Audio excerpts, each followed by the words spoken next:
किया सिद्ध प्रयोग किया। कुछ गुरुदेव के आगे से क्लास शुरू करते हैं। सबको जय जिनेन्द्र। जय जिनेन्द्र।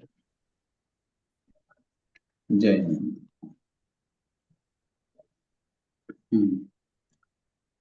बात चल रही है कांक्षा मोनिकर, ठीक है ना।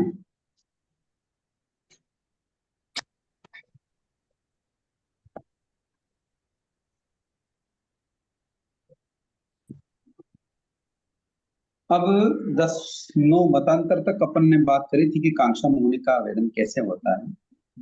अब 10वां पॉइंट चले, भंग अंतर। इसको बोलते हैं भंग अंतर से भी कई बार श्रमण निर्बंध को कांक्षा मोहनी कर्म का आवेदन होता है। भंग अंतर का मतलब क्या होता है कि जैसे एक ही वस्तु की प्रवृत्ति है, भेद अथवा संख्या के भेद से, इस प्रकार भेद होने से उनके भंगों में, उनकी संख्या में या उनकी प्रकृति में भेद दिखाई देता है। इसलिए कई बार शंका हो। जैसे यहाँ एक एग्जाम्पल आया है, क्या एग्जाम्पल है कि जैसे कई बार चौभंगी आती है खाना सूत्र में कि द्रव्य से हिंसा है किंतु भाव से हिंसा नहीं। समझ में आई? द्रव्य से हिंसा है किंतु भाव से हिंसा नहीं, ऐसा कैसे होता है? ये भंगा अंतर समझ में।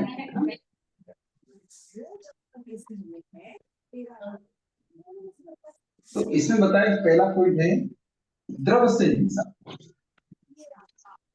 द्रव्य से क्या हुई?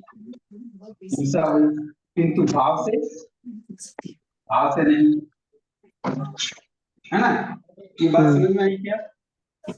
जी गुरुजी। देखो ये आवाज आ रही है थोड़ी सी।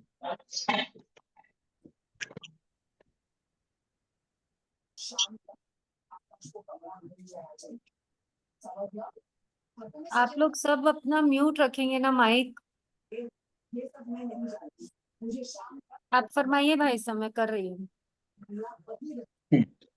देखो भंग अंतर से भी कई बार हमें मन में शंका हो जाती है कि ये चीज कैसे होगी, और उस शंका का समाधान नहीं करके हम उसको बनाए रखते हैं। तो कई बार कांक्षा मोनि कर्म का आवेदन भी श्रमण निर्बंधों को भी करना पड़ता है। द्रव्य से हिंसा, भाव से नहीं। यानी अगर कोई श्रमण निर्बंध विवेक पूर्वक, यत्ना पूर्वक, जैसा भगवान ने बताया उस विधि के अनुसार वो विहार कर रहा है, गमन कर रहा है, किंतु विहार करता हुआ कदाचित द्रव्य उसके पांव के नीचे कोई चींटी आ गई या कोई हिंसा हो गई, तो वो द्रव्य से हिंसा कहलाती है, भाव से नहीं।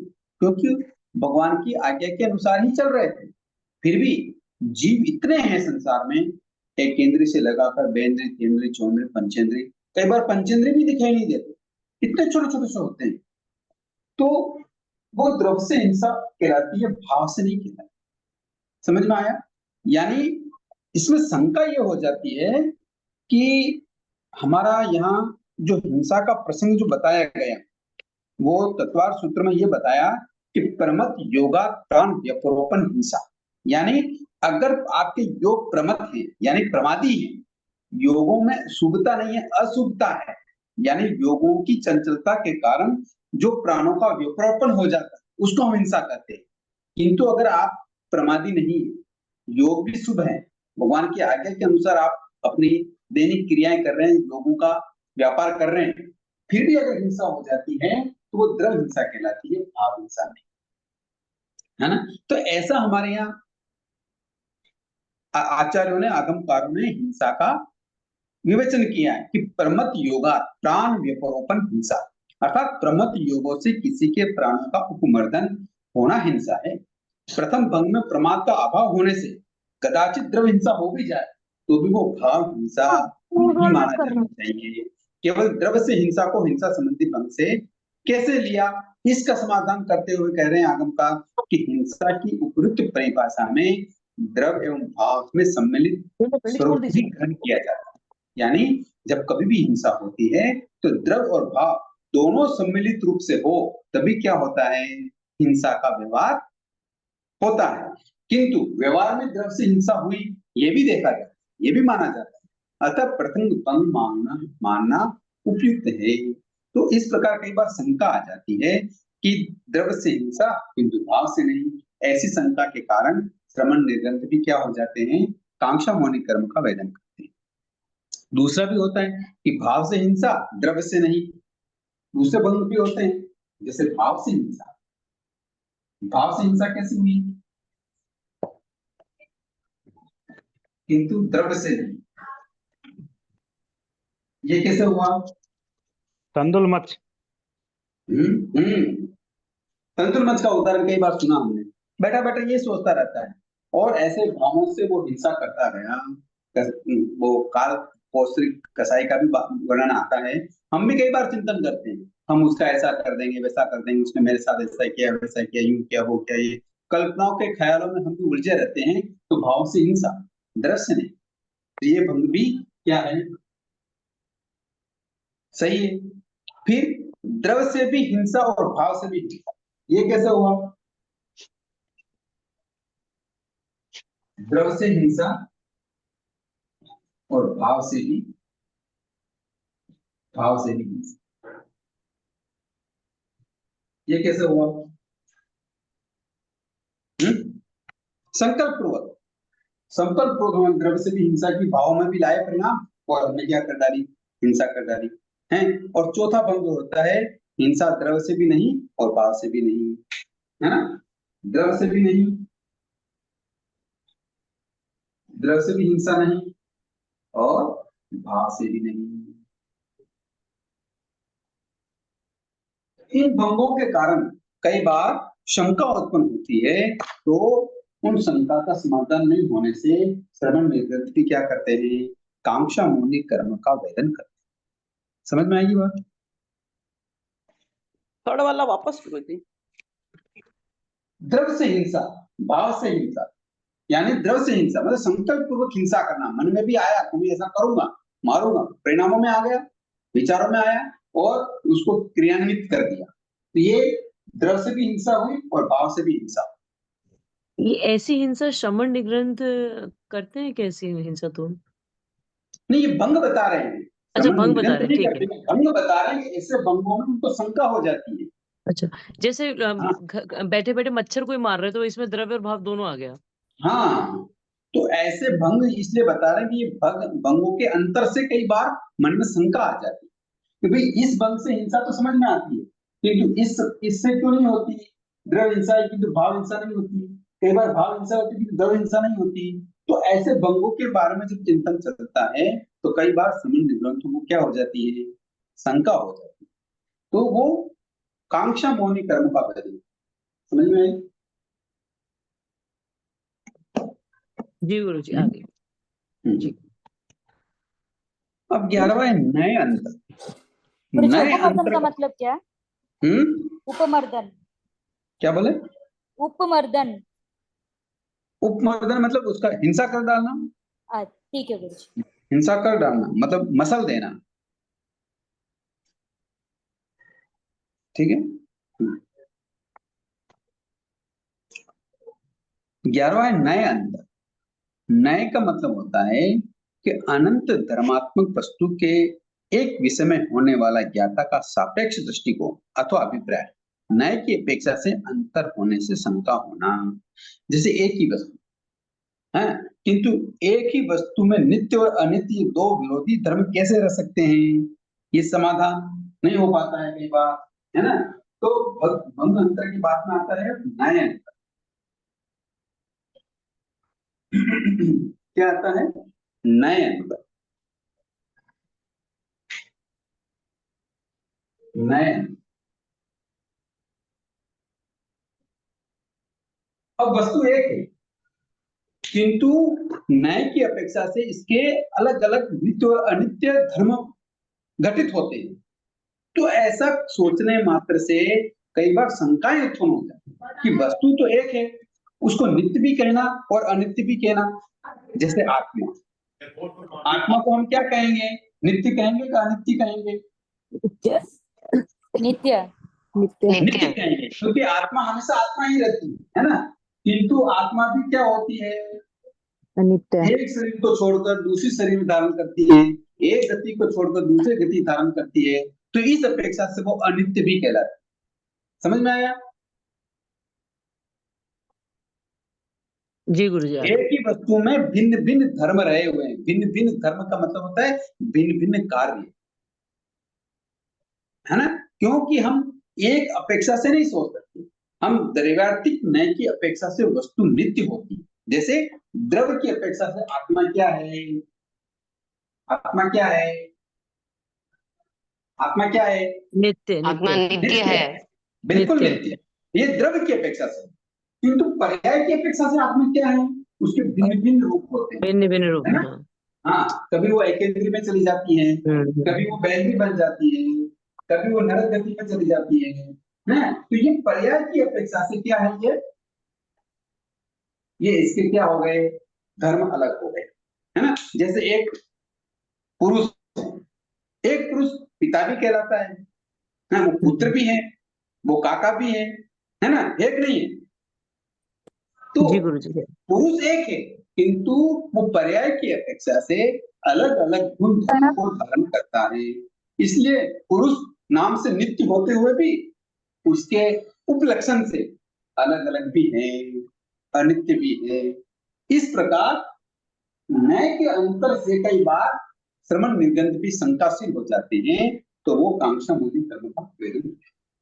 समझ में आया? सच बोल रहा हूँ। होने से हमारे घर की छुट्टी चाहिए थी, बाकी अच्छे डॉक्टरों के घर पे पूरा काम कर रही थी। देखो, विवेक रखिए, विवेक रखिए। विवेक के बिना काम नहीं चलता है। थोड़ा विवेक रखें,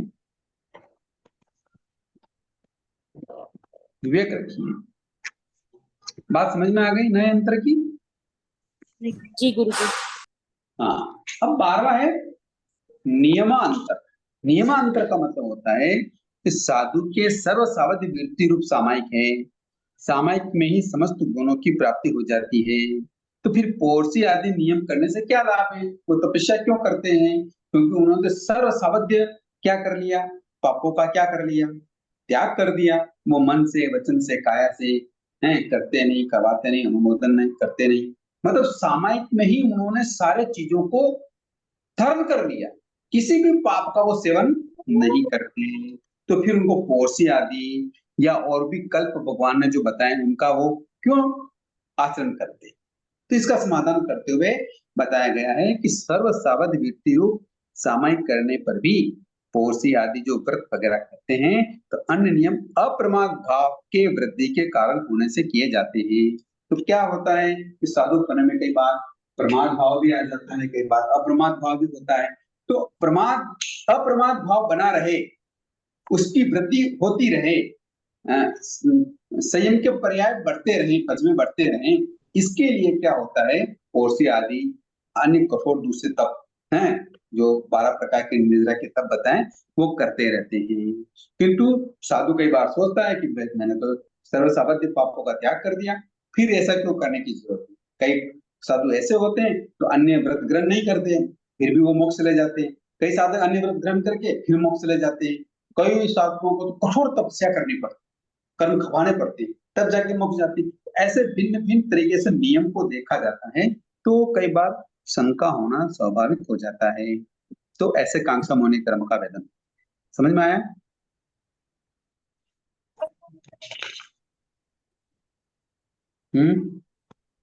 जी गुरुजी।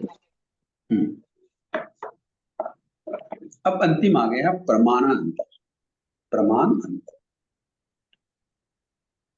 प्रमाण का मतलब होता है प्रत्यक्ष और आगम प्रमाण, यानी ये बात आपने कहाँ समझी, इसके क्या प्रमाण है। तो प्रमाण एवं आगम प्रमाण के विषय में शंका हो कि आगम में ऐसा कहा है कि जैसे यहाँ एक एग्जांपल दिया है कि सूर्य भूमि से ऊपर 800 योजन के बाद संचार करता है, यानी गमन करता है, परंतु अपना जो चक्षु इंद्रिय जन्य प्रत्यक्ष है वह सूर्य तो भूमि से निकलता हुआ दिखता है।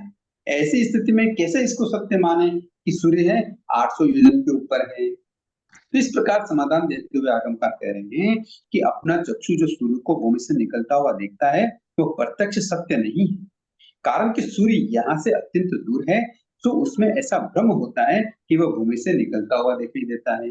तो ऐसे प्रमाणांतर कई बार आगम में ऐसी चीजें होती है, ऐसी चीजें होती है जो हमारी कल्पना से कहीं बाहर है, किंतु हम उनके बारे में शंकाशील हो जाते हैं, उसका प्रमाण ढूंढने लगते हैं, क्योंकि हमें दिखाई दे रहा जो है अलग और होता है वो अलग। तो इस प्रकार से आगम और प्रमाण दोनों के कारण हम विषय में शंकाशील हो जाते हैं। कई बार अच्छा व्यक्ति होता है, किंतु कई बार उसके बुरे कर्म उदय में आ जाते हैं, तो ऐसा दिखाई देता है कि देखो इस भले आदमी का कोई किसी का इसने नुकसान नहीं किया, ये भला आदमी बहुत अच्छा है इंसान है, देखो उसके ऊपर कैसा संकट आ गया, कैसे उसके कष्ट आ गए, किंतु एक कष्ट एक बहुत दुष्ट आदमी दिखाई देता है, किंतु वो मौज उड़ाता है, शौक इंद्रिय सुख भोगता है, ऐसा दिखाई देता है। तो इस प्रकार आगम में और प्रमाण में ये शंकाएं दिखाई देती, तो इन शंकाओं का समाधान हो जाता है तब तो कांक्षा मौनि का वेदन नहीं होता, किंतु शंकाओं का समाधान नहीं होता है तो फिर कई बार श्रमण निगृंथ भी क्या कर लेते हैं, क्या कर लेते हैं, कांक्षा मोहिनी का बंद कांक्षा कर मौनि कर्म का वेदन करते हैं। समझ में आया? ये थोपड़ा यही खत्म हो गया। गुरुजी ये डाउट तो बच्चों को भी जैसे बहुत चलता है कि ये जो चांद पे हम लोग चले गए हैं, क्या वो हमारे आगम तो कहता है कि चांद हमसे बहुत दूर है, तो वो बच्चों का भी क्या कांक्षा मोहिनी का बंद होगा क्या? नहीं यार, श्रवण निगृंथ की बात की नहीं वैसे तो ठीक वो है, तो वो मिथ्या शमन का निगम सेवन में करते हैं। अगर वो नहीं, ये तो ठीक है शमन निगम में, मैं तो नॉर्मली आपसे पूछ रही हूँ एक्स्ट्रा में कि नॉर्मली यहाँ कांक्षा मोहनी की नहीं आएगी, वो मिथ्यात्व का स्पर्श करेंगे। अच्छा कांक्षा मोहनी को भी मिथ्यात्व ही बताया गया है, किंतु यहाँ कांक्षा मोहनी क्यों शब्द दिया गया, वो इसलिए किया गया कि इच्छा, कांक्षा का मतलब होता है इच्छा, मानना, अपेक्षा। जैसे भगवान ने अनेकांत धर्म बताया, किंतु कई बार एक एकांत दिखाई देता है कि नहीं यही दिखाई दे रहा है, तो उसको मानने लग जाना, उसकी इच्छा कर देना, ये कांक्षा मोहनी कर। इसकी कई बार श्रवण निर्गंध भी क्या कर देते हैं, शंकाशील हो जाते हैं, उसका वेदन कर देते हैं। तो वेदन श्रवण निर्गंध कैसे वेदन करते हैं, ये तेरा कारण, ठीक है ना। अब बच्चों की आई बात, तो बच्चे तो क्या है कि भगवान की वाणी पे पूर्ण रूप से सब श्रद्धाशील नहीं होते, है ना, उनको पता ही नहीं होता, क्योंकि हमारे यहाँ जो सम्यक का जो पैटर्न है, उस सम्यक का पैटर्न क्या है कि तत्वों पर श्रद्धा रखना सम्यक। अब वो तत्व समझते ही नहीं है, तो उनके पास सम्यक टिका ही नहीं देते, टिकता नहीं।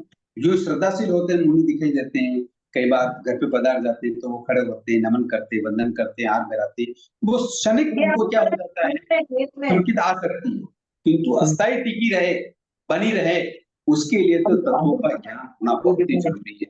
बिना तत्वों के ज्ञान के संकित टिकती नहीं। इसलिए बच्चा अगर कोई सोचे करे तो वो उनका अज्ञान यानी मिथ्यात्व। जी गुरुजी ठीक है। इस प्रकार ये कांक्षा मोहन कर्म का वेदन श्रवण निगृंथ भी करते हैं। अब यह एक और प्रश्न आया है, या आगम में नहीं है, ये चीज यहाँ दी हुई है कि कांक्षा मोहनी कर्म के उदय से बचने का क्या उपाय, हम कैसे बचें, हैं? तो इसके लिए एक पॉइंट आगम में आया है कि तमेव सत्यम निसंकम जम जिनेहि पवे, अर्थात जिनेंद्रों ने जो फरमाया वही सत्य निशंक है। इस सम्यक श्रद्धा को हृदयगम करने वाला व्यक्ति कांक्षा मोहित कर्म से बच सकता है और जिनज्ञा का आराधक भी हो सकता है। भगवान ने जो फरमाया वह सत्य है, ऐसा क्यों मानना, क्योंकि भगवान महावीर ने प्रकृष्ट साधना के द्वारा अनादिकालीन राग, द्वेष, अज्ञान, कषाय आदि समस्त आत्मिक विकारों पर विजय प्राप्त करने के बाद ऐसे वितराग सर्वज्ञ महापुरुष के वचनों से किसी को भी संदेह नहीं करना चाहिए। संदेह की कोई बात ही नहीं, क्योंकि वो सर्वज्ञ हो गए, वहां राग द्वेष है ही नहीं, इसीलिए वो क्या है, प्रवचन फरमाते हैं और सत्य फरमाते। तो इसलिए भगवान के वचनों पर शंका नहीं रखना ही हमें मोहनी कर्म यानी मिथ्यात्व मोहनी कर्म से बचाने का एकमात्र उपाय है। हम छद्मस्त हैं, किसी बात को समझते नहीं है, ज्ञानवानी कर्म का उदय है, मोहनी कर्म के उदय है, तो हर बात हम समझ जाएं ऐसा जरूरी नहीं है। बस उसका उसका स्पर्श न हो, हाँ वेदन ना करें। तो इसके लिए एक ही रास्ता है कि हम केवलियों की भाषा को, वचनों को, उनके प्रवचनों को श्रद्धा पूर्वक हृदय में करें। भाई ये केवली गम है, हमें नहीं समझ में आती। तो ऐसा श्रद्धा पूर्वक भगवान के वचनों को ग्रहण करने से कांक्षा मौनी कर्म से बचा जा सकता है। यदि कई बार जिनवाने पर शंका हो जाती है, कई बार तत्वों को नहीं समझा जा सकता है, तो हमें बहुश्रुत संतों के पास जाकर उन शंकाशील स्थानों का समाधान कर देना चाहिए। ऐसा मान लो कई बार शंका का समाधान नहीं हो पाता है, तो या समाधान करने वाला नहीं मिल पाता है, तो हमें ऐसा विचार करना चाहिए कि प्रभु ने जो फरमाया वह सत्य है और वह निसंग है। बस इसके आगे हमें कोई विचार करने की जरूरत नहीं। ठीक है, ठीक है गुरुजी।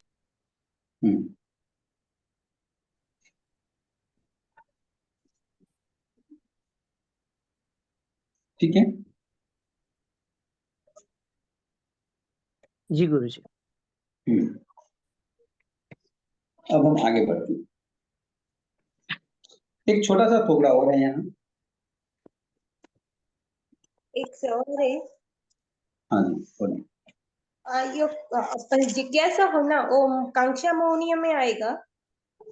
जिज्ञासा होना कांक्षा मौनी में नहीं आता, शंका कर लेना कांक्षा मौनी में आता है। मतलब आप किसी को ये समझ में नहीं आ रहा तो अपन इसमें अपनी शंका हो जाती है। मतलब ये शंका नहीं करना, शंका नहीं करना, जिज्ञासा करना कि ये बात समझ में नहीं आ रही है। तो जब कभी कोई बहुश्रुत मिलेंगे या जानकार कोई भी मिलेगा तो उनका हम पूछेंगे। इसमें शंका की क्या बात, शंका क्यों करना, जिज्ञासा करना। कांक्षा तो कांक्षा में नहीं आएगा ना। नहीं नहीं, जिज्ञासा रखना कांक्षा में नहीं है। जी जी धन्यवाद। कांक्षा में कब आता है कि जब हम उस बात को इच्छा कर लेते, चाहना कर लेते, तब वो कांक्षा मोहनी में आ जाती। अच्छा धन्यवाद सर।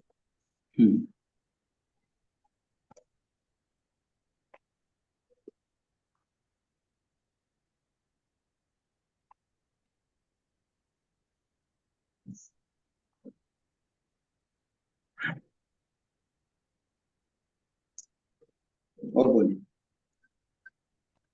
बस इतना ही था मेरा सवाल।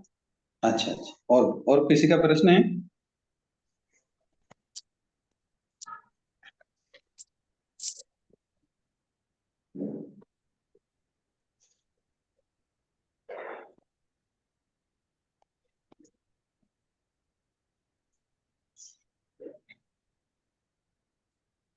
और है किसी के प्रश्न?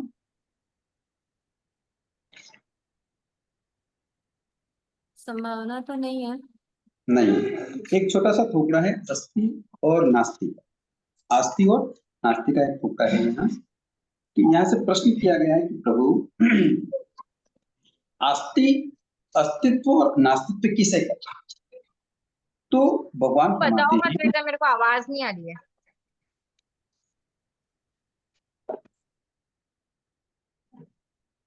ओके आवाज आ रही है?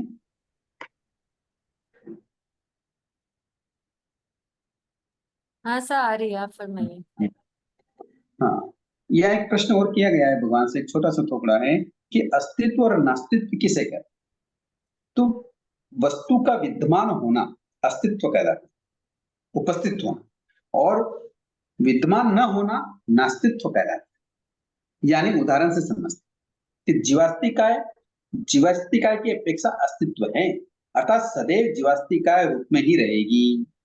वो अजीवास्तिकाय तो नहीं बन जाएगी। जैसे हम जीव हैं, तो हम जीव अजीव बनता है क्या? नहीं। नहीं बनता है। तो वे अस्तित्व की अपेक्षा से जीवास्तिकाय हमेशा अस्तित्व रूप में ही रहेगी, किंतु पुद्गलास्तिकाय की अपेक्षा नास्तित्व है ना। तो पुद्गल अजीव नहीं बन सकती। कोई जीवास्तिकाय है, वो जीवास्तिकाय की अपेक्षा हमेशा अस्तित्व है ना।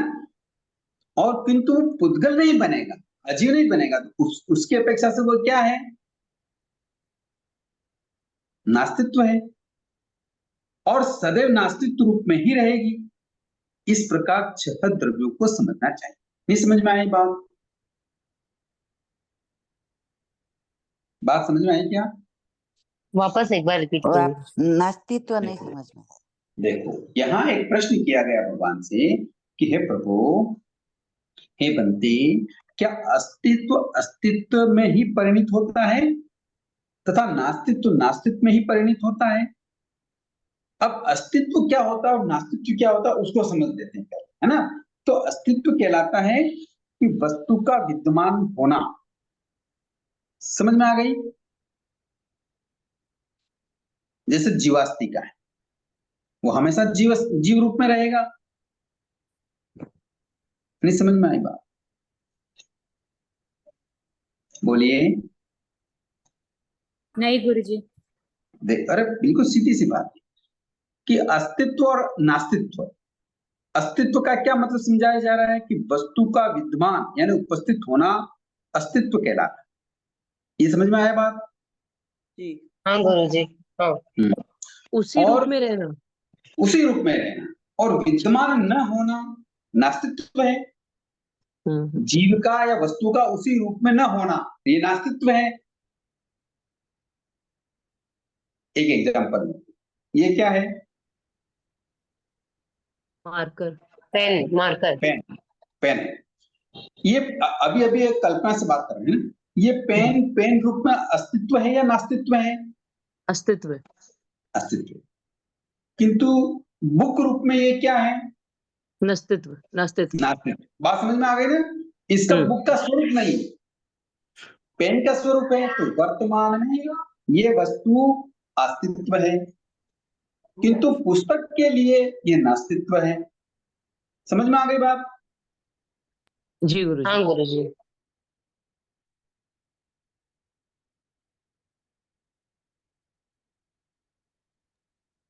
गुरुजी आपका म्यूट हो गया शायद। अब आ रही है आवाज? हाँ हाँ गुरुजी, हाँ आ रही है। नहीं सर, सर दो चीज बता रहे हैं, एक आस्तिक नास्तिक और दूसरा अस्तित्व नास्तिक। आस्तिक नहीं, आस्तिक नहीं, अस्तित्व नास्तित्व। नास्तित्व आस्तिक का हाँ, मतलब श्रद्धा, वो नहीं, यहाँ वो बात नहीं चल रही जी। यहाँ चल रहा है अस्तित्व। अस्तित्व मतलब प्रेजेंटली होना, राइट। और उसके जो विरोधी है प्रेजेंट में नहीं है, वो है नास्तित्व। जी। जैसे जीवास्तिका है, जीवास्तिका हमेशा जीव ही रहेगी, अजीव नहीं बनेगी। बराबर। तो जीव रूप में रहना ये अस्तित्व, जी। और अजीव रूप में उसका नास्तित्व। जी गुरुजी समझ में इतनी सी आया। बात है यहाँ केवल छोटा सा प्रश्न है, दो प्रश्न हैं इसी संबंधित में। बस ये इतनी सी बात समझ में आएगी नहीं, फिर आगे चलो। अस्तित्व मतलब जीव के अस्तित्व से ही हो गया ना भाई साहब? जीव के अस्तित्व ही होगा ये। हाँ ये अस्तित्व का मतलब हुआ कि उस रूप में ही रहना। हाँ तो ये उसका अस्तित्व है। हाँ। जीव वो का कभी जीव पुद्गल रूप नहीं में बनेगा, वो कभी जी भी पुद्गल नहीं बनेगा। जी। तो वो उसकी अपेक्षा से नास्तित्व है, मतलब नहीं है। वो क्या नहीं है? अजीव नहीं है। जीव जीव है किंतु अजीव नहीं है, नहीं है, तो वो नास्तित्व है। बस इतनी सी बात है यहाँ, उसका एग्जिस्टेंस जो है वो वही रहना। वही रहना। अब आगे जो प्रश्न है वो समझने लायक है। बस ये तो बात इतनी सी हो गई। अब आगे का प्रश्न जो है वो समझने लायक। अब ये दो बातें अगर समझ में आ गई हो तो फिर आगे चलते। बात समझ में आ गई? जी गुरुजी। और किसी को कोई डाउट? ये दो बातें कि प्रेजेंटली जो चीज है वो चीज वर्तमान में अस्तित्व में है, किंतु जो वो चीज नहीं है वो उसके लिए नास्तित्व है। जैसे पेन है, ये अस्तित्व में है, किंतु ये बुक नहीं, किताब नहीं है, तो ये इसके लिए क्या है? आस्तिक। समझ में आ गई बात? इतनी सी बात समझ में आ गई। यही प्रश्न किया गया भगवान से कि भगवान अस्तित्व अस्तित्व रूप में परिणित होता है या नास्तित्व नास्तित्व रूप में परिणित होता है। प्रश्न ये है, किंतु आगमकारों ने इसके स्वरूप को समझाया पहले कि अस्तित्व क्या होता है, नास्तित्व क्या होता है। अब अस्तित्व अस्तित्व रूप में परिणत होता है या नास्तित्व नास्तित्व रूप में परिणत होता है, इसके जवाब के लिए हम अब आगे चलते हैं। ओके,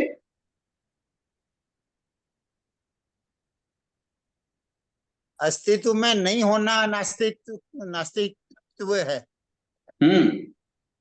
भाई साहब ये कौन से नंबर का थोकड़ा है, पेज नंबर क्या है?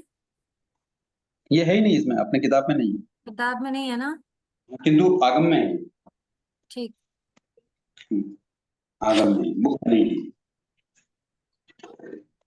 छोटा सा है, इसलिए इस बात को भी ले लेते हैं। मैं समझा छोड़ते नहीं इस चीज को, ले लेते हैं। ठीक है। ये बात क्लियर समझ में नहीं आ रही क्या आप लोगों को? आई सर, अभी तक तो आई है। हाँ, इतनी सी बात समझ में आ गई। अब यहाँ एक प्रश्न आ रहा है जी कि क्या एक वस्तु में अस्तित्व और नास्तित्व दोनों धर्म विद्यमान रह सकते हैं? ये समझने लायक बात है कि एक ही वस्तु में अस्तित्व और नास्तित्व ये दोनों धर्म एक साथ रह सकते हैं। ये भगवान से प्रश्न किया गया। अब इसका आंसर समझते हैं। प्रश्न समझ में आ गया आप सबको? जी। हाँ गुरुजी। अब इसका आंसर सुनिए कि जैन दर्शन का सिद्धांत है कि एक पदार्थ में अस्तित्व और नास्तित्व दोनों धर्म विभिन्न अपेक्षा से विद्यमान रह सकते हैं। अब देखो क्योंकि यहाँ हमारा धर्म कौन सा है? जैन धर्म। अनेकांतवाद। अनेकांत धर्म है। हमारा धर्म कौन सा है? अनेकांत। समझ में आया? हाँ, तो यहाँ एक बात समझाई जा रही है, देखो आराम से सुनना कि जैन दर्शन का सिद्धांत है कि एक पदार्थ में अस्तित्व और नास्तित्व दोनों धर्म विभिन्न अपेक्षाओं से विद्यमान रह सकते हैं। जैसे एग्जांपल लेते हैं, एक मिनट है।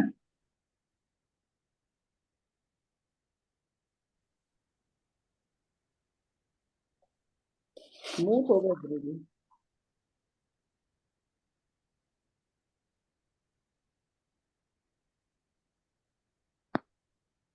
ये प्रश्न समझ में आ गया आप सबको? जी गुरुजी। हाँ गुरुजी। कैसे कैसे कैसे रह सकते हैं कि जैसे वस्त्र में अपने स्वरूप की अपेक्षा अस्तित्व है किंतु पर रूप की अपेक्षा नास्तित्व है। जैसे कोई वस्त्र है, कपड़ा है, तो कपड़े की अपेक्षा तो वह अस्तित्व है किंतु घड़े के रूप में तो वो नास्तित्व है ना, घड़ा नहीं है। अर्थात वस्त्र घड़ा नहीं हो सकता।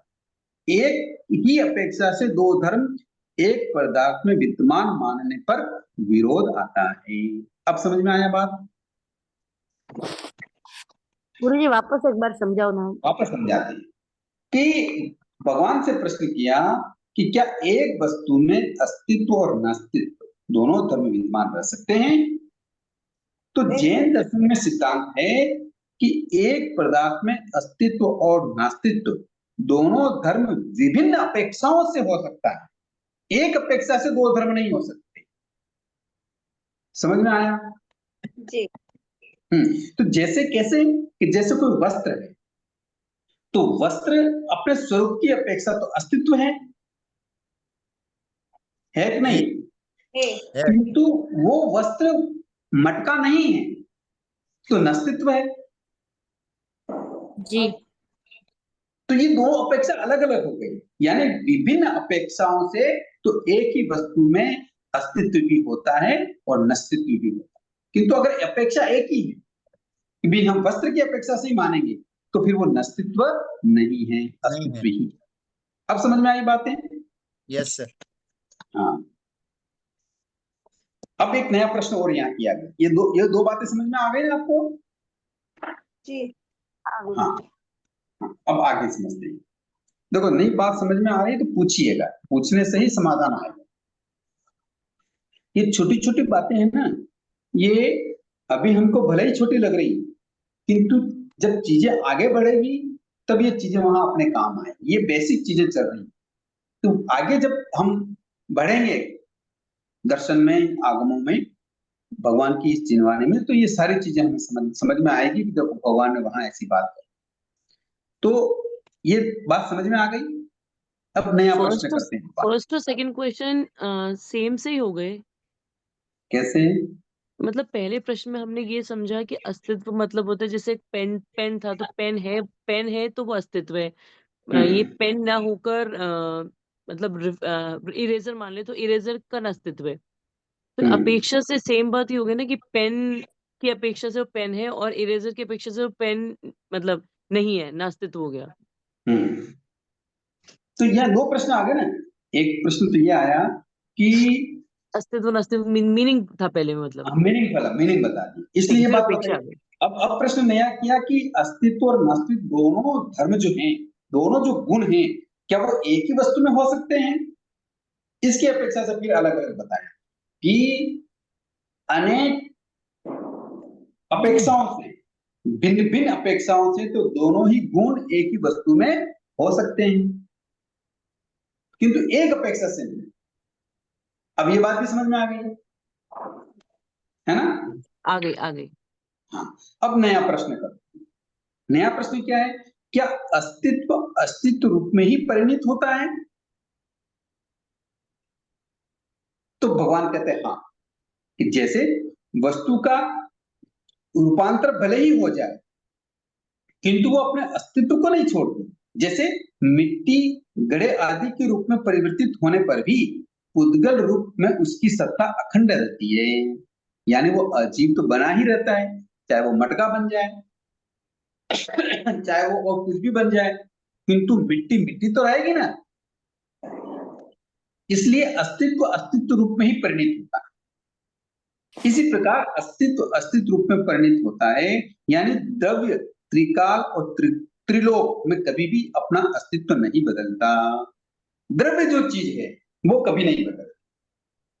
द्रव्य कितने हैं हमारे यहाँ? 6। समझ में बहुत अच्छा आंसर दिया फटाक से। द्रव्य हमारे 6, वो अपने द्रव्य रूप में कभी नहीं बदलते, वो हमेशा अस्तित्व रूप में ही रहते हैं। ठीक है ना? अब इसकी पर्याय बदल जाए वो विवेचन अलग है। जैसे मिट्टी का से हम घड़ा बना लेते हैं, मिट्टी से हम घर बना लेते हैं, मिट्टी से कोई वस्तु का निर्माण कर लेते हैं, किंतु मिट्टी तो मिट्टी ही रहेगी ना। परिणत हो गया वो अलग अलग चीजें बन गई, किंतु अस्तित्व का अस्तित्व में ही परिणत हुआ, नास्तित्व में परिणत नहीं हुआ। यानी मिट्टी मिट्टी तो रहेगी ही। समझ में आया बात? जी गुरु जी, मतलब मिट्टी कपड़ा नहीं बनेगा कभी? नहीं ऐसा मिट्टी मान लो कपड़ा भी बन गई, मान लो ऐसा कई बार ऐसा हो जाए कि किसी साधन से वो कपड़ा बन जाए हैं, किंतु उसके उद्गल मिट्टी के रहेंगे। वापस उसका सड़न गलन विध्वंस, उसका अस्तित्व खत्म होगा तो वो क्या बन जाएगा? मिट्टी बनेगा, मिट्टी बन जाएगा। तो मिट्टी का स्वरूप बदल नहीं सकता, इसलिए अस्तित्व अस्तित्व में ही परिणित होगा। समझ में आया? जी गुरु जी। जैसे जीव है, हम आत्मा रूप में है तो आज मनुष्य में है, कल नरक गति, त्रेंद्र गति, मनुष्य गति, देव गति, किसी भी रूप में हम परिणित हो जाएं, किंतु जीवास्तिक काय तो रहेगा ही, वो अस्तित्व में ही बदले। समझ में आया? हाँ, आत्मा तो आत्मा। इसी का दूसरा पार्ट आपने पहले बताया, जीवास्तिकाय अजीब ही रहेंगे। बिल्कुल यही आगे प्रश्न यही आएगा। चाहे कितना ही प्रबल कारण क्यों न हो, अस्तित्व अस्तित्व रूप में ही परिणित होता है, किंतु दृश्यमान जगत में भिन्न भिन्न नजर आता है। ऐसा क्यों होता है?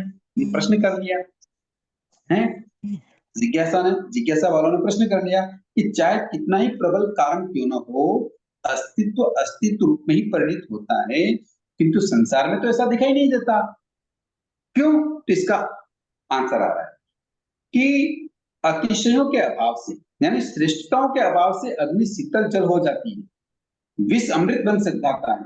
यह परिणमन पुद्गलों में रहे हुए अनंत गुणों के कारण होता है, किंतु पुद्गल पुद्गल रूप में ही परिणित हो। नहीं समझ में आया? जैसे मान लो पुद्गल स्वाद वाला है ना, तो कई बार वो पुद्गल बेस्वाद भी हो जाता है, दुर्गंध आने लग जाती है। जैसे पहले सुगंध आ रही थी, फिर दुर्गंध आ गई, किंतु चाहे दुर्गंध आए या सुगंध आए, पुद्गल तो पुद्गल ही रहेगा ना। नहीं समझ में आया? वापस बताओ गुरुजी। जैसे प्रश्न किया नया कि अस्तित्व अस्तित्व रूप में ही परिणित, जैसा आपने फरमाया, चाहे त्रिकाल में हो या त्रिलोक में हो, है ना। फिर भी संसार में दृश्यमान जगत में ऐसा दिखाई नहीं देता, ऐसा प्रश्न जिज्ञासा आई। तो इसका समाधान करते हुए आगमकार कह रहे हैं कि चाहे कई बार अमृत विष बन जाए या विष अमृत बन जाए, या शुभ पुद्गल यानी सुगंध वाले पुद्गल दुर्गंध में बदल जाए, है, या दुर्गंध वाली चीज सुगंध में बदल जाए, किंतु रहेंगे तो पुद्गल ही ना। नहीं समझ में आई बात? तो संसार में बदलते हुए रूप दिखाई देते हैं, किंतु जो अस्तित्व है उसका पुद्गलास्तिकाय वो तो पुद्गलास्तिकाय ही रहेगा, है ना? ये चेंज नहीं होगा, ठीक है? इसलिए अस्तित्व अस्तित्व रूप में ही परिणित होता है। ओके,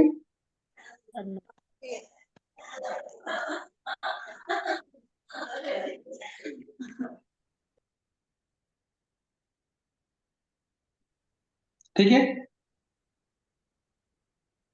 ठीक है। जैसे अब नास्तित्व नास्तित्व रूप में ही परिणित कैसे होगा, इसका कोई उदाहरण दीजिए। अस्तित्व समझ में आ गया, अस्तित्व की बात समझ में आ गई ना? जी गुरु जी, जी गुरु जी। नास्तित्व नास्तित्व रूप में कैसे परिणित होगा, वो तो है ही नहीं। वो कैसे परिणित होगा?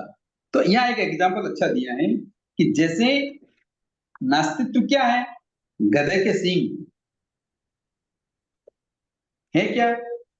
नहीं है, तो नहीं कभी है। नहीं होंगे, तो उसी रूप में परिणित हुए। जैसे आकाश में फूल कभी नहीं थे और कभी नहीं होंगे, ये नास्तित्व से नास्तित्व की परिणति। समझ में आया ये बात? जी। जैसे अंगुली है, तो अंगुली अंगूठी के रूप में परिवर्तित नहीं हुई, कभी नहीं हुई, तो ये क्या हो गया, नास्तित्व से नास्तित्व में परिणत। नास्तित्व कभी अस्तित्व नहीं बन सकता और अस्तित्व कभी नास्तित्व नहीं बन सकता।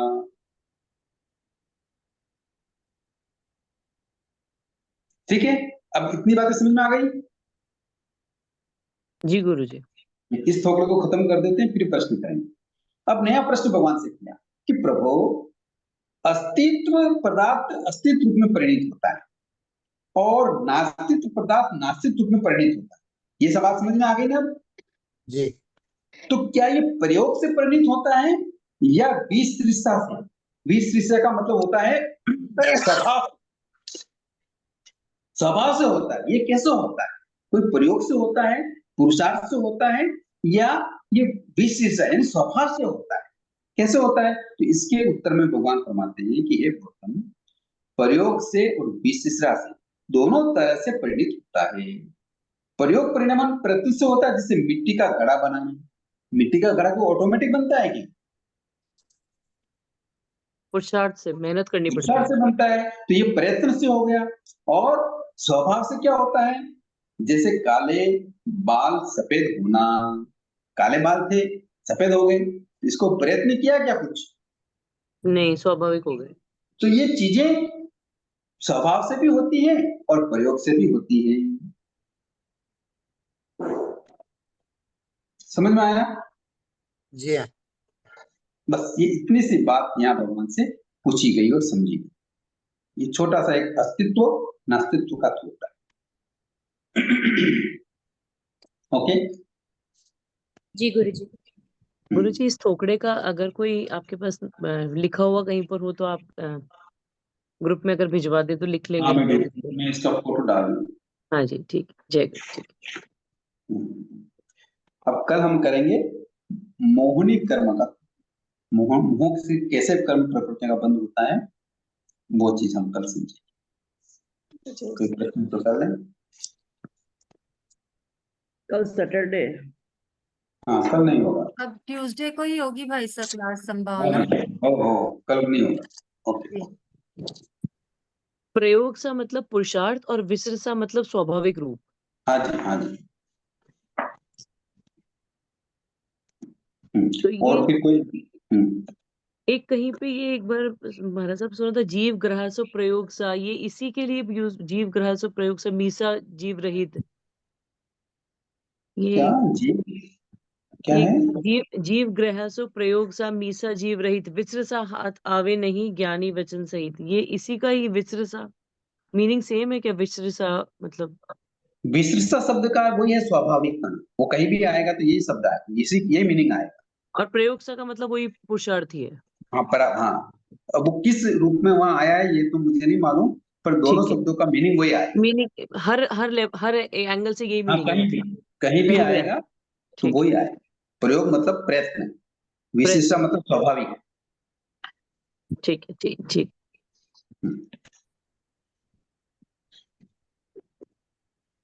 और है किसी के प्रश्न?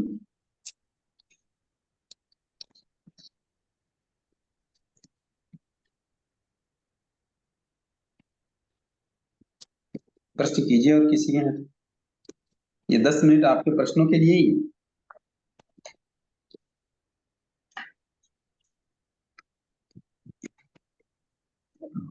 कांक्षा मोहनीय कर्म ये चारों गति में हो सकता है या केवल मनुष्य गति में ही लेना है? बताया नहीं, कांक्षा मोहनी का जब छोकरा स्टार्ट हुआ था, ये तो कांक्षा मोहनी को श्रवण निगम के साथ जोड़ के बताया, ये तो नया ठोकरा बता दिया। जब कांक्षा मोहनी का आया था तो बताया था ना 24 दंडक में होता है। हाँ आपका हो गया था, मेरी एक जुड़ी थी सर। अच्छा हाँ, 24 दंडक में होता है। अच्छा, इसके गुणस्थान सभी गुणस्थान में आएगा ना, या 12वें से 11वें से छोड़ के? देखो ये श्रवण निगम का जो ठोकरा आया था, इसमें जो है कांक्षा मोहनी कर्म का वेदन का प्रसंग, ये जब तक क्या नहीं होते, केवली नहीं होते, तब तक इसका स्पर्श किया जा सकता है। बताया ना वो ज्ञान अंतर से, दर्शन अंतर से, अवधि ज्ञान में मन पर ज्ञान में फर्क आ जाता है, तो वो उसकी शंका कर लेते हैं, तो कांक्षा मोहनी कर्म का वेदन करते नहीं, इस थोपड़े में मैं लेट से जुड़ी थी ना, इसलिए वो आधा हो गया हैं। था। ओके ऐसा मेरे समझ में नहीं आया था हम्म इसलिए कृपा करें सर। और कोई प्रश्न तो करिए। वो कल जो बात किया पाप्यकारी और अपाप्यकारी, थोड़ा उसको फिर से। तो इसका मतलब ये होता है कि एक तो डायरेक्ट ग्रहण करना। जी देखो कोई चीज सामान्य चीज को अगर ग्रहण करती है, जैसे इसको वापस समझते हैं, इसको शुरू से समझते हैं कि वस्तु के दो तरह के भेद होते हैं, चक्षु दर्शन और अचक्षु दर्शन की बात यहाँ आ रही है। जी तो दो भेद के, इन दोनों के मुख्य दो भेद हैं दर्शन के। तो वस्तु सामान्य विशेष उभय धर्मात्मक हैं। जैसे मान लो कोई भी वस्तु है, किसी के बारे में हम चिंतन मनन करते हैं, तो उसके दो तरह से हम उसका चिंतन कर सकते हैं, यानी उभय, उभय मतलब दो, धर्मात्मक मतलब गुण हो सकते हैं, उसके विशेष हो सकता है, एक सामान्य हो सकता है।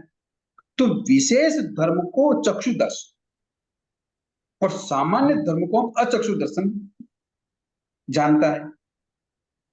समझ में आया? जी हाँ।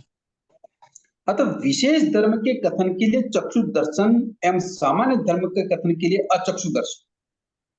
कितना समझ में आ गया? यस तो सर। चक्षु इंद्रिय अप्राप्यकारी है, यानी चक्षु इंद्रिय डायरेक्ट किसी वस्तु को नहीं पकड़कर बाहर होते हुए भी उसके गुणों को विशेषता से जान सकती है। जैसे मान लो घड़ी को उसने देखा, घड़ी को देखते ही वो ये देख लेती कि इसमें कितना समय हुआ। जी किंतु कान ऐसा नहीं कर सकता, रस ऐसा नहीं कर सकता, मुंह ऐसा नहीं कर सकता, नाक ऐसा नहीं कर सकता। नाक में तो कोई वायु अंदर प्रवेश करेगी तो वो फिर उसके गुण को समझ जाएगी कि ये सुरभि वाला गुण है या दुर्भी वाला गुण है। जी मुंह में जैसे ही कोई वस्तु आएगी तो वो समझेगा कि ये कौन सा है, खट्टा है, मीठा है, कड़वा है, कषा है, कैसा है, ये बाद में समझ में आए। जी कान में भी कोई वस्तु जाएगी तो उसको बाद में समझ में आएगी कि ये सच्चित है, अचित है या मिश्र है।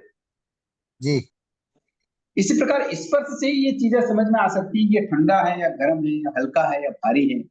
मान लो किसी को स्पर्श न करें तो भी उसके गुणों को हम ग्रहण कर सकते हैं क्या?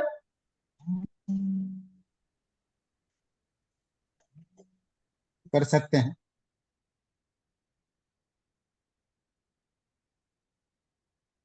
हेलो समझ बात?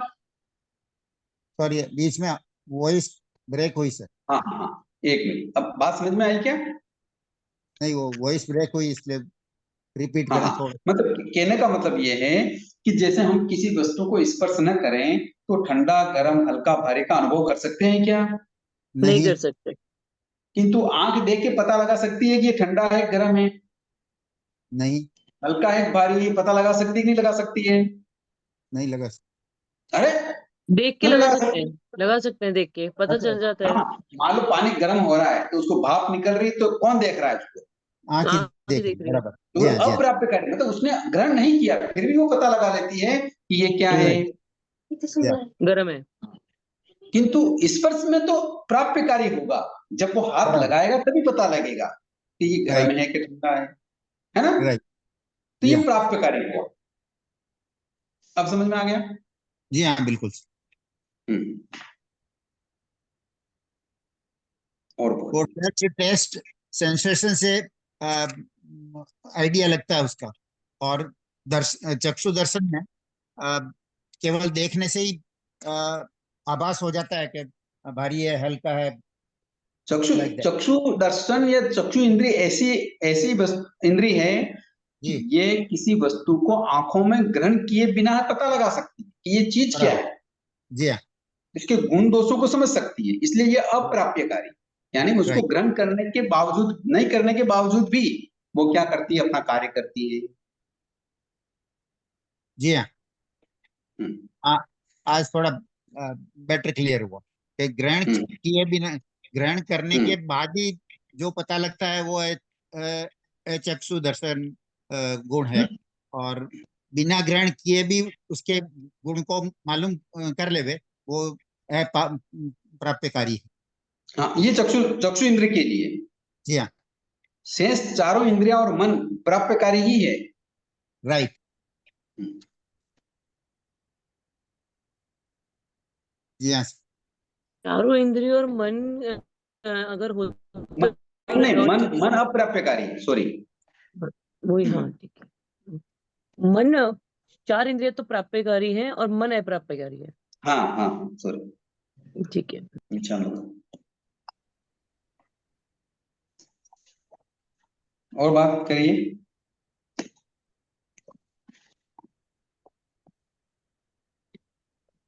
गुरुजी जय जिनेन्द्र, वो आज 10वां पॉइंट में आप द्रव्य से हिंसा, भव से हिंसा, द्रव्य से नहीं, वो सेकंड पॉइंट वो फिर से बोलिए ना गुरुजी, वो आवाज ब्रेक हो रही थी आज, वो डिस्टरबेंस हो रहा था इसलिए वो चारों पॉइंट एक बार सुना दी ना गुरुजी। देखो, पहला पॉइंट क्या था कि द्रव्य से हिंसा, द्रव्य से भाव से हिंसा, नहीं, भाव से नहीं। भाव से हाँ नहीं। ये समझ में आ गया गुरुजी, सेकंड पॉइंट में। अब दूसरा है भाव से हिंसा, द्रव्य से नहीं। हाँ दूसरा पॉइंट गुरुजी, क्या था? भाव से तो हिंसा है आवाज किंतु ब्रेक हो द्रव्य रही है से गुरुजी। नहीं। जैसे, हेलो, आवाज आ रही है? हाँ दूसरा पॉइंट है, रुक रुक के आ रही है गुरुजी, बराबर नहीं आ रही है आज। सभी को ऐसे ही हो रहा है क्या? नहीं नहीं गुरुजी, आपका क्लियर है। देखो, फिर आपके यहाँ नेटवर्क प्रॉब्लम है। ओके गुरुजी। एक बार सुन लीजिए कि सेकंड पॉइंट है। हाँ हाँ हाँ, सेकंड पॉइंट है भाव से हिंसा, द्रव्य से नहीं। हाँ। यानी जैसे तंदुर मच्छ या काल सोक्रिक कसाई, वो भावों से हिंसा कर रहा था, द्रव्य से नहीं। और तीसरा है द्रव्य से भी हिंसा और भाव से भी हिंसा, ये संकल्प पूर्वक की गई हिंसा, ठीक है। ठीक है। और चौथा पॉइंट है न द्रव्य से हिंसा न भाव से हिंसा। ओके, एग्जाम्पल क्या हो हाँ जी, सकता है? हाँ एग्जाम्पल क्या हो सकता है समझने के लिए? आवाज बरोबर नहीं है आपकी। हिंसा द्रव्य से भी नहीं और भाव से भी नहीं। नहीं, इसका हाँ, एग्जाम्पल, इसका एग्जाम्पल क्या, है। मुनिराज होते हैं, वो अप्रमत मुनिराज होते हैं, वो न तो द्रव्य से हिंसा करते हैं न भाव से हिंसा करते हैं। यूं कह दो, या केवली कह दो, केवली न तो द्रव्य से हिंसा करते हैं न भाव से हिंसा करते हैं। सिद्ध भगवान न द्रव्य से हिंसा करते न भाव से हिंसा करते हैं। अच्छा अच्छा, ठीक है, thank you Guruji. Okay okay, सबको बहुत बहुत धन्यवाद। जिन्होंने के विरुद्ध कोई बात हुई तो उसके लिए मिच्छामि दुक्कडम, जय जिनेंद्र। बहुत बहुत आभार, बहुत धन्यवाद। आभार। बहुत बहुत उपकार है गुरु जी। जय जिनेंद्र गुरु जी। जय बहुत बहुत कृपा सा। जय जिनेंद्र। जय जय।